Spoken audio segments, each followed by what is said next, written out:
भारत माता की जय। नमस्कार दोस्तों, मेरा नाम रेवा है और सबसे पहले मैं आप सभी को ढेर सारी बधाइयाँ देना चाहूँगी क्योंकि आप सभी ने भारत सरकार के द्वारा लागू किए गए नोटबंदी के फैसले को बहुत ही सरलता और सहजता के साथ स्वीकार किया है और उसका पालन किया है। और अब बात करते हैं अरविंद केजरीवाल साहब के बारे में। अरविंद केजरीवाल साहब ने एक बार फिर से पंजाब में राजनीति का स्तर गिरा दिया है। अरविंद केजरीवाल साहब ने एक बार फिर से पंजाब में राजनीति को लज्जित किया है। अरविंद केजरीवाल साहब ने बंद सिंह झब्बर की बेटी के साथ कुकर्म करने वाले अपराधियों को अरविंद केजरीवाल साहब ने बंद सिंह झब्बर के हाथ काटने वाले अपराधियों को आम आदमी पार्टी में शामिल कर लिया है।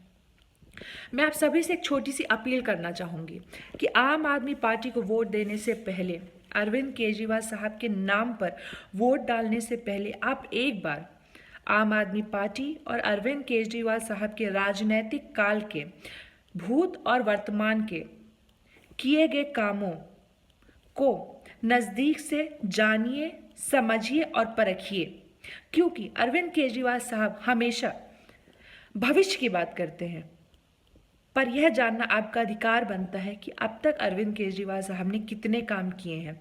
जैसा कि अरविंद केजरीवाल साहब कहते हैं कि मैं पंजाब में एक दलित को पंजाब का मुख्यमंत्री बनाऊंगा।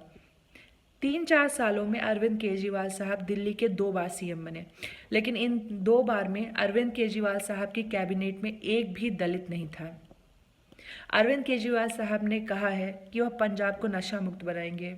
अब दिल्ली का हाल देखिए, दिल्ली में हजारों ठेके खुले हुए हैं शराब के। इसीलिए अरविंद केजरीवाल साहब ने कितना काम किया है, पहले उसे आप नज़दीक से देखें, जानें, समझें, आत्ममंथन करें, उसके बाद झाड़ू पर अपनी मोहर लगाएं। और ये मेरा पर्सनल ओपिनियन है कि आम आदमी पार्टी और अरविंद केजरीवाल साहब आपके वोट के हकदार नहीं हैं, क्योंकि अरविंद केजरीवाल साहब लाशों पर राजनीति करते हैं।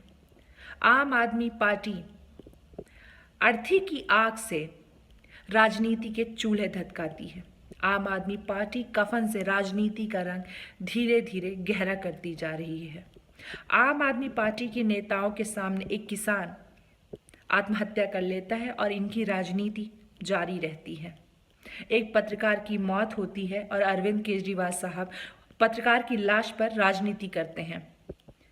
ऑस्ट्रेलिया में एक युवक की मौत होती है, भगवंत मान वहां पहुंचकर उस युवक की लाश पर राजनीति करते हैं।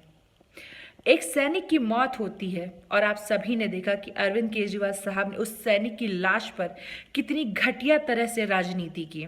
और तो और एक बैंक में एक चोर आत्महत्या करता है और अरविंद केजरीवाल साहब उस चोर की आत्महत्या पर भी राजनीति करते हैं और उसे नोटबंदी से जोड़ देते हैं।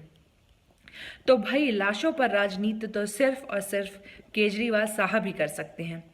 अरविंद केजरीवाल साहब बहुत ही घटिया और संवेदनहीन राजनीति के गुरु हैं।